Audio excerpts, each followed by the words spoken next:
we have some controversy on our hands today, thanks to a man named John Young. Now, I'm going to tell you all about him in a second, but we're going to have to agree to put our thick skin on for today because we're going to be talking about a sensitive topic, and that is the strong women. He had some thoughts around them, and I would like to share my counter thoughts. John, I hope you're watching. First of all, before we do, I just won the Strongest Man on Earth competition, and we raised a lot of money for my friend named Hudson. He has inoperable brain tumor. He is a young child, unfortunately. So I'm going to be auctioning off signed Strongest Man on Earth shirts. Check out the link in the description if you want to be a part of that. The proceeds will be going back to Hudson and his family. Now, let's review the tape first, because I saw this come out and I saw backlash happening, and I thought this similar stuff has happened to me, and I have nothing but respect for the strong women and what they do, and etc. So I was thinking maybe this is just being taken the wrong way. I'll give you a hint. It is not being taken the wrong way. Now, a couple of the quotes here. First one guy talks about how cool they are. You know, he enjoys watching them because there's a variety of characters. I'm going to go into that as well. And then he goes, I don't know. They just, when they throw what they throw and they go, ugh, because we've never seen a CrossFit woman celebrate before. Now, okay, that's okay. Like, if you don't like that, that's fine. Right. And a lot of this is actually fine. Just like keep it to yourself. You know, read the room, take a step back. Now, most of this is fine. Some of this is not. Now, then he goes on to say, I'm all about the CrossFit women. I am. Okay. And he says, you're just not very entertaining to me regarding the strong woman. That's fine. That's totally fine. That's fair. If an NBA fan tells me that they don't like strongman, it doesn't bother me in the least. No problem. Here is a major problem. Quote, I don't hate what you do. I just hate what you look like. Now, John, the barbell spin, and Tyler, a guy who does this with him, and I don't know any of these guys, and I'm happy to not know any of these guys.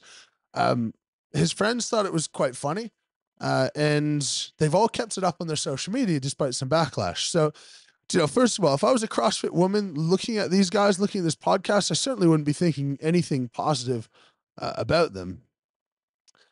Now, let's get back to CrossFit women. He says, I like the woman I do, but okay. Let's talk about why they're so popular. And again, let's just put on our thick skin. First of all, first and foremost, they're great athletes doing incredible things. I think that's the underpinning of why they have the platform that they do. But I did an interview with Danny Spiegel, a friend of mine, and she is very much like sex sells. And I think it's this combination in CrossFit where for both men and women, it's good looking people in really good shape who are able to do some incredible things. And I think incredible things and the fact that they're aesthetically pleasing to watch, of course, it all helps, of course. And I think basically men like this dude just look at them as objects and want to sleep with them or whatever it is. Now, let's talk about why Strong Woman is popular. And to be frank, at the local level, I think Strong Woman might be growing faster than Strong Men. And one of the things is the variety of personalities. I think with the men, of 16 competitors, I was the only one without a beard over the weekend. That's how congruous we are. We're all white men. After Rob Kearney left, I think we're all straight white men. Nothing wrong with that. I despise the argument that there is something wrong with that. But it is very congruous. We all react mostly the same with loud cheers, whatever it may be. But the thing about the strong woman is they have a variety of characters, a variety of personalities, a variety of different people, even a variety of heights and body shapes and sizes, etc., a variety of looks. Now, for this guy, John, to be talking about the looks of strong women, first of all, I would assume someone who has a critique about the looks of strong women would be a bit better looking themselves, not looking like your favorite character from Big Mouth. Now, this makes two of us, John, who aren't going to win a beauty contest. I know my place in the world. I'm not entering a beauty contest. And by the way, neither are the strong women. But here are a couple of examples of those strong women. And maybe you're just not paying attention because they do look very different, all of them. There's a variety of body shapes and sizes and et cetera, et cetera. But you can not be a fan of someone because you don't like watching him, but it's hard to not be a fan of a whole group of people, a whole sport, and just say the whole sport is something that I can't look at. Now, this is absolutely not a good look for the barbell spin, for John, and for Tyler. And it's doubly not a bad look doubly is a bad look that they're keeping this podcast up to put out there to show people. I want to bring a little bit of light to this. I want people to know about this podcast, know about how these guys talk. I know that I have a reasonable CrossFit following. Is this who you want representing your sport? Is this the sort of diatribe that you would like to be pushed forward for you to be proud of your sport and what you do? Because frankly, I would be embarrassed. I would be embarrassed if this is the podcast previewing the Rogue Invitational that is then going to be seen by tons of people.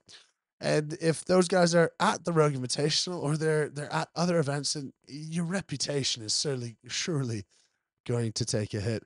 So, John, let's just keep how people look out of our mouths. I think that's going to be a reasonable path forward. I gave it up when I realized that I wasn't a model myself. I'm here to tell you, sorry, dude, it's not happening for you either. So maybe take it easy and think about what you're saying a bit. Yeah. If you have a podcast, you're responsible for what you say on that podcast. And this is the conclusion of it. And I would challenge anyone out there, especially those people who are here from a CrossFit space, take a look at the Rogue Invitational, take a look at the Strongman, take a look at the Strongwoman, make your conclusions. You might not like watching us because it's, we're bigger people and we're not as cardiovascularly fit. Totally fine. You might not like watching us because the event moves a bit slower. That's fine. There's a million reasons why you might not like it, why you might not like watching us. But if people didn't like watching strongmen because they're ugly, we wouldn't have a whole lot of fans. I don't think. Now, that being said, the strong men are also not devoid of people making comments and whatnot. In fact, we have a guy who is literally called Handsome Pablo because he'd be the closest thing to handsome of any of the strong men. But it's mostly said in vain, mostly said as a joke. We don't suffer because of how we look. We don't suffer because of how we react to lifting things. And the biggest thing about this that upsets me, actually, is that when I see a woman walk into a strength gym for the first time, she has her tail between her legs. She doesn't want to look around. She doesn't want to socialize all that much. And I'm generalizing, but this is traditionally how it goes. She's probably brought there by a friend who dragged her there. She probably doesn't want to be there in the first place because of people like you, John. And then over time, she sort of realizes that her body can do things that she never thought that it could before. And they change as people in the course of 6 months. And in 6 months, they then walk into the gym like they own the place. The amount that can bleed over into other areas of their life. And for someone on a podcast to do something that might undermine the people that they look up to you should be ashamed. You should be ashamed of yourself because the amount that these women are doing for other women is massive in a way that I personally can't. A woman is not going to watch me and think, okay, I should do strongman too. But you might watch a strong woman and think that. And forget the growth of the sport. Forget strongman becoming popular. Just talking about being a good human being, someone who wants to contribute something to the world. The women are making that impact in droves. And the Rogue Invitational is giving them prize money that is absolutely head and shoulders above everything else. They're getting paid the same as the men here. And for this to be the first sort of thing that's gone off viral about the Rogue Invitational and men and women being paid the same and the women being involved, etc., it's too bad. It's not what Rogue wants. It's not what any representative from Rogue wants. It's not what any representative from, I'm sure, from CrossFit wants. And hopefully you are just like CrossFit HQ, which is not a representation of the community, but a representation of your small piece looking to get your little soundbite for your own game. I would suggest, John, maybe pick up some Lift Heavy Be Kind merch. The link is in the description for anyone who wants to do that. And maybe you can exhibit some of that behavior yourself, because in the end, it's not about how much you can lift. It's not about how fit you are. It's about the people that you leave behind and how you make them feel. And you made a lot of people feel like shit. So, you, John. Chew on that to the rest of the guys at the barbell spin. Would love to see some sort of remorse or apology instead of keeping the post up for your own clout. But anyway, if you're going to get this type of clout, then hopefully it works against you anyway. But in the future, Lift Heavy Be Kind. You guys know that. Programs and merch in the link in the description and pinned comment. Let me know what you think about this. Is this a representation of the CrossFit community? Is this something that the women are just going to have to perpetually deal with? Is it something that can be solved? What do you think about the strong woman? What do you think about the strong men? What do you think about CrossFit? There's tons of strongman fans who hate CrossFit. Personally, I love it. I love watching it. I love getting stuck into it. I love talking to those guys and those girls and watching what they can do. I have immense amount of appreciation for them because of what they can do, not because of how they, although the guys are pretty fit. Lift Heavy Be Kind. We'll catch you tomorrow.